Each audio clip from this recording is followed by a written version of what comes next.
Hey everybody, Stephen Ho here with the Mister Sauga real estate team, and this is your market update for June 2020. Now, the pandemic has come, it's been around, and now we're kind of getting over the hump and entering back into normality in phase one, phase two. And now what we're seeing with the market, the spring market has now returned. If you've been watching our weekly updates, you'll probably have a good idea of what's been going on, but here's the monthly update for the month of June. Now, if you've been watching our weekly market updates, you'll have a good idea that the market has been returning. Now, typically our spring market is usually from March break until the end of the school year, which also coincided with the lockdown. Pretty much lockdown happened at just before March break, and it's extended until further notice. But through this period is typically our spring market, which is the busiest time of the entire year. Activity, sales, purchases, all of that is usually the peak during the spring market.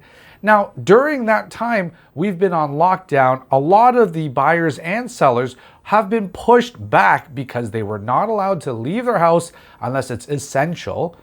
Now they're back to the market. Here are the numbers that are quite interesting. If you look at the overall GTA, we look at sales, it's pretty much back to the same level as last June. Looking at the sales numbers, it gives us a pretty good idea of where the market is right now. In terms of sales, we are down 1.4% from the same time last year. Then you look at the new listings, we're over 2% from the same time last year. All fairly marginal, and if not pretty similar to the same time last year. Looking at the active listings, it's actually down quite a bit, down 28.8%. So if the sales are about the same level, but active listings are down, what is that going to do with price? Price is going to go up. Average price is up almost 12% from the same time last year. So all those people who were trying to get a deal thinking that the market isn't back and all that kind of stuff, well, it's up 12% from the same time last year. So what that is going to tell us is that the average days on market is going to be down. Supply, demand, price, essentially all the spring activity has been pushed back into the summer months. So what we can expect to see in the next few months is continuous activity. So overall, if you look at the numbers for the GTA, the months of inventory is going to tell us what kind of market we are in right now. We are seeing 1.6 months of inventory. Now, that's really good. It's a seller's market. It's not crazy seller's market, but we're entering towards it because last year we were hovering more or less around the 2 months of inventory. Now at 1.6 months of inventory, it looks like the market has returned. Let's take a look at the numbers for Mississauga. Overall, Mississauga as a whole is sitting around 1.6 months of inventory as well. So it's very in line with the demand in the GTA. What we're seeing in Mississauga as the most active segment right now is the condo market. Now that's condo apartments and condo townhouses. This is ultimately still the most affordable price point for people to get into the market, and that is generally the most active overall. What this is going to tell us is that there's probably going to be multiple offers, especially if it's the condo or an apartment or a townhouse. We're seeing months of inventory less than 1 month of inventory.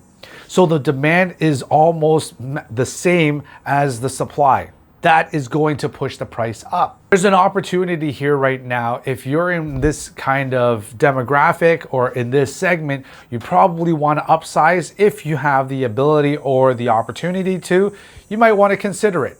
But looking at the semis and detached market, semis are currently at 1.2 months of inventory, which is still not bad. And the detached market is at 1.7 months of inventory, which is still pretty good.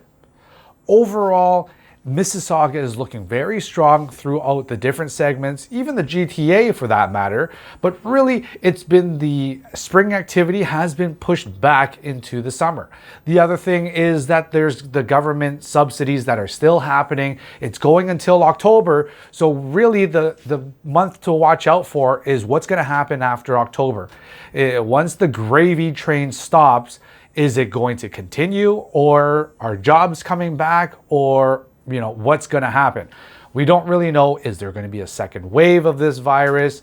All that kind of stuff is still yet to be unknown. But for the foreseeable next few months, the market is going to be very strong. From the numbers that's telling us, the daily numbers, the monthly numbers, we're seeing a lot of activity, and the demand and appetite is there. So is the market going to continue to go up and return back to pre-COVID numbers?